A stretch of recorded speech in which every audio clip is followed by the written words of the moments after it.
सोनवणे यांच्या मुलांचा हात आहे असा विलास घुले यांच्या बंधूचा आरोप आहे। मग पोलीस प्रशासन कुणाच्या दबावापोटी त्या गौरव सोनवणेवर गुन्हा दाखल करत नाही। आणि राहिला विषय खासदार बजरंग सोनवणे यांना मुख्यमंत्र्याला भेटण्याची एवढी काल तत्परता का लागली, म्हणजे कुठेतरी हे प्रकरण दडपण्याचा, स्वतःच्या पुत्राला वाचवण्याचा बजरंग सोनवणेचा प्रयत्न आहे।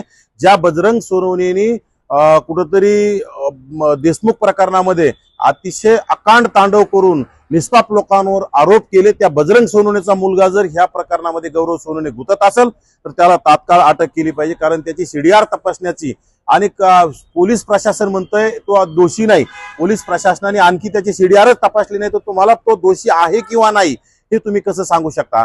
परंतु जाणीवपूर्वक माझ्या राज्याचे मुख्यमंत्र्यांना सुद्धा विनंती आहे की तुम्ही बजरंग सोनवणेंना वाचवण्याच्या फंद्यात पडू नका, कारण बजरंग सोनवणेचा मुलगा यामध्ये सामील आहे। बजरंग सोनवणेच्या मुलाची गाडी यामध्ये त्या आरोपींना पळवण्यामध्ये सामील आहे आणि बजरंग सोनवणेच्या अनेक गुन्हेगारी प्रवृत्तीचे लोक, बजरंग सोनवणेच्या आसपास असणारे लोक यामध्ये आहेत आणि बजरंग सोनवणेचा मुलगा नक्कीच आज गुंतलेला आहे। परंतु याला वाचवण्याचा सातत्याने सगळीकडून प्रयत्न होत आहे, तो निषेधार्ह आहे। कारण बजरंग सोनवणेचा मुलगा यामध्ये असताना जर कोणी वाचवत असेल तर हे कुठतरी आजच्या घडीला काळीमा फासवणार आहे। एका गरीब कुटुंबातील मुलगा स्वतःचा व्यवसाय चालवतोय आणि तो विलास स्वतःचं हॉटेल चालून स्वतःचं कुटुंबाचा उदरनिर्वाह करत असताना कुठतरी त्याच्या हॉटेलच्या समोर भांडणं लागलेले सोडायला जातो आणि त्याला कुठतरी तिथे येऊन दुसरे लोक मारण्याचं काम करतात, जागी ठार करण्याचं काम करतात आणि त्याच्यामध्ये बजरंग सोनवणेच्या मुलाचे त्या लोकांना वाचवण्यासाठी सातत्याने फोन कॉल झालेले असं त्या विलास घुलेच्या बंधूचं म्हणणं आहे, त्या तिथील भागातील सर्व कार्यकर्त्यांचं म्हणणं आहे, नातेवाईकांचं म्हणणं आहे।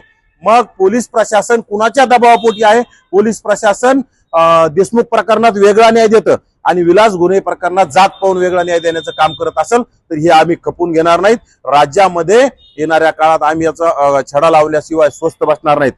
कारण गौरव सोनवणे याच्यामध्ये सहभागी असताना जर त्याला आरोपी करत नसतील, 302चा तो आरोपी केला पाहिजे आणि त्याचे जर उद्या भविष्यात त्याचे काही पुरावे सापडले नाही तर आज तो 302चा आरोपी करून घेणं गरजेचं आहे।